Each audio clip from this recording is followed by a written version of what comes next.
Une histoire d'amour à distance. Elle à Paris, Marie Sanson, bonsoir. Bonsoir.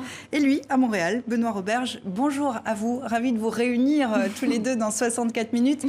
Vous sortez bientôt Nos traversées, carnet romantique et pratique sur Montréal et Paris. Ce sont vos textes, vos photos et même vos courriels. Ça regorge d'anecdotes sur les deux villes et sur votre histoire d'amour aussi. Marie Sanson, d'abord, comment on fait pour se souhaiter la bonne année sous le gui quand on est à des milliers de kilomètres? On invente plein de choses, on se sert des réseaux sociaux, de Facebook, de Messenger et on s'appelle en vidéo avec plein de filtres rigolos. Et en contact permanent, j'imagine. C'est ça, oui, oui. Ça fait combien de temps que vous ne vous êtes pas serré dans les bras, Marie? J'y suis allée en novembre, donc ça fait un mois. Ça commence à être long? Oui, c'est un peu long là, oui. Benoît Roberge, comment vous êtes rencontrés?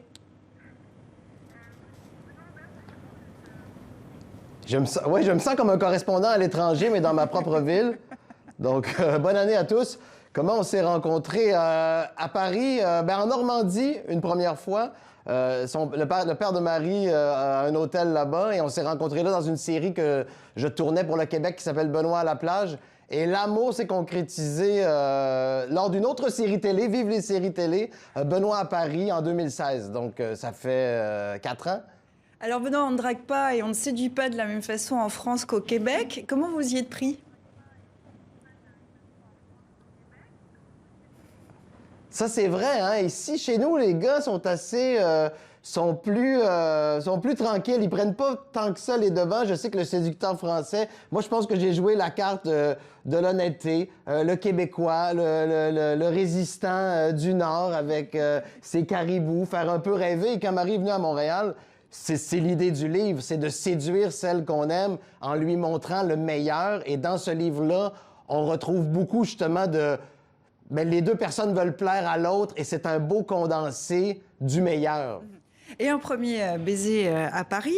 Mais avec la pandémie, c'est maintenant plus difficile de voyager. Est-ce que c'est un test pour votre couple, cette distance? Ben oui, on a été à rude épreuve cette année, ça n'a pas été facile parce que comme je vous le disais tout à l'heure, en fait, quand on a réveillonné l'année dernière, on s'est dit cette année, en 2020, je vais venir vivre à Montréal en juin. Je m'installe en juin. Vous installiez ensemble? Oui. Et donc cette année, tout a été bouleversé. Et là, on peut plus trop faire de projets en ce moment. Donc on essaye juste de garder le lien et c'est tout. Et vous êtes vus combien de fois l'année dernière? L'année dernière, ça a été très compliqué parce qu'on s'est vus en février, en janvier. Ensuite, il y a eu le premier confinement. Donc on s'est vus que 5-6 fois, je pense, maximum. Bon, là, c'est l'amour à distance qui tient justement à distance le quotidien tue l'amour quand même. Est-ce que ça fait partie des petits avantages? Le quotidien manque. C'est important dans une vie de couple de se sentir bien au quotidien, je pense. Donc là, on a hâte de pouvoir construire ça. Alors, beaucoup d'allers-retours entre Paris et Montréal, on le voit hein, dans votre livre. En faisant découvrir sa ville à l'autre, vous vous êtes rendu compte que vous l'aviez redécouverte vous-même. Et puis Benoît Roberge, au départ, c'est même le Québécois qui fait le guide pour la Parisienne à Paris. Exact, mais c'est vrai que ça fait un peu... je veux pas avoir l'air vantard, mais je veux dire, j'aime tellement Paris et c'est de longue date. Ça a commencé à l'adolescence avec les films de La Discrète avec Fabrice Lucchini. Pour moi, Paris, c'est comme un rêve, c'est une carte postale et j'ai eu la chance de faire une série sur Paris et de faire découvrir à Marie sa propre ville, faire le tour des arrondissements. Donc, on dirait que dans le meilleur des deux mondes, j'aimerais garder les deux villes. J'aimerais être un prince à Dubaï et avoir mon appart dans le 18e. Votre endroit préféré à Paris, parce que le livre regorge de petites adresses aussi, de petits coins. C'est quoi votre endroit préféré dans la capitale française? Ben là, je vais passer pour un peu un alcoolique, mais j'adore le vin nature et mon endroit préféré, c'est d'aller découvrir les cavistes dans le 11e, Cru et Découverte, d'aller jusque dans le 14e, la Cave des Papilles. Paris est formidable sur tous ses arrondissements, donc je peux pas donner... Mon endroit préféré en ce moment, c'est où Marie demeure, c'est le 9e. La place Lino Ventura, le Café KB, on voit le Sacré-Cœur.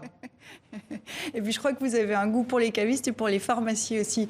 Votre endroit préféré à vous, Marie, à Montréal cette fois? À Montréal? À Paris, d'ailleurs, à Paris. À Paris, je réfléchissais, j'aime beaucoup le bouillon Chartier qui impressionne toujours les gens quand je les y amène, parce que c'est un endroit qui a beaucoup d'histoire. Parisienne. Oui, et qui a vu beaucoup de grands artistes, donc j'aime beaucoup cet endroit. Et à Montréal?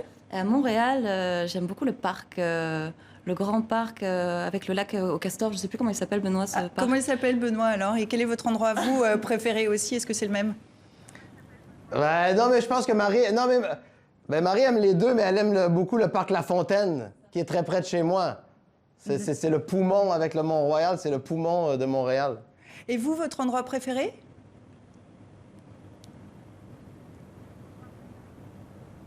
Moi, à Montréal? Oui. Moi, je suis un gourmand. Moi, mon endroit préféré, c'est aller manger un bagel, un baguel pour les Français, dans le Myland. Bagel Saint-Viateur, cream cheese, saumon fumé, multiculturel. Ça, c'est mon endroit préféré. C'est le Myland, traîné au Café Olympico. Pourquoi avoir écrit ce livre? Est-ce que votre Paris et votre Montréal sont le même exactement?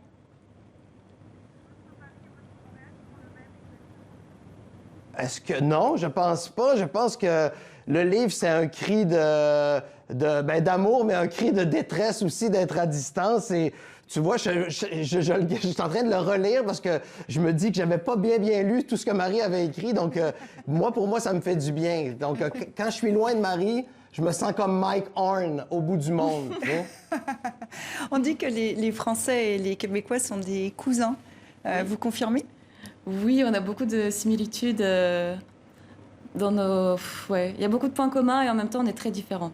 Oui, ce seraient des cousins éloignés. Alors, dites-nous les points communs. Les points communs, on aime les choses simples, les plaisirs de la table, on aime on a des valeurs communes de recevoir, de choses comme ça.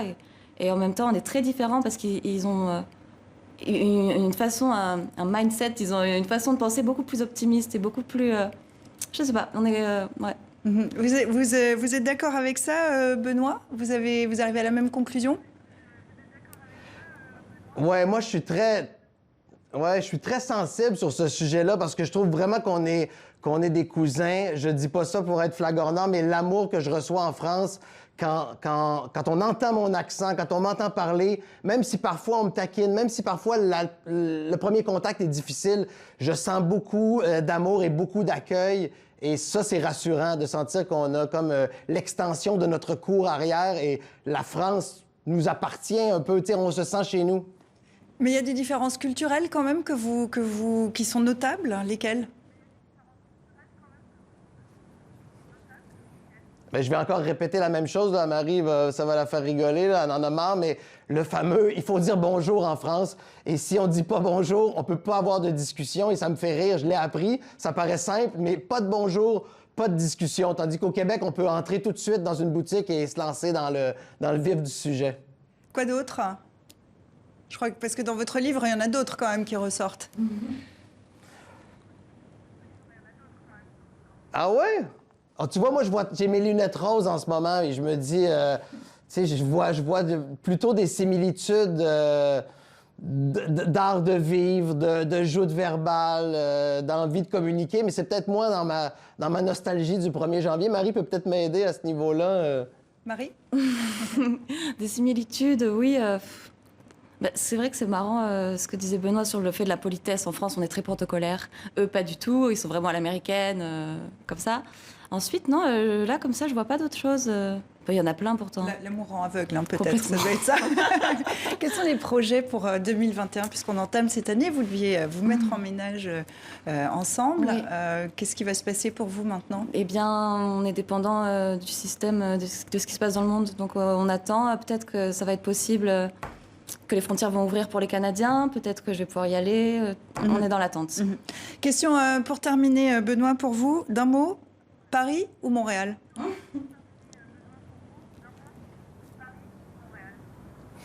Paris.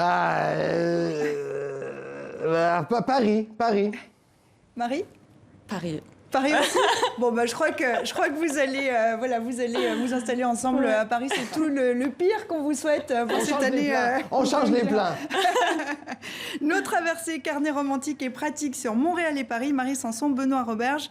Merci et bonne année à vous, les amoureux. Merci beaucoup. À bientôt. Merci.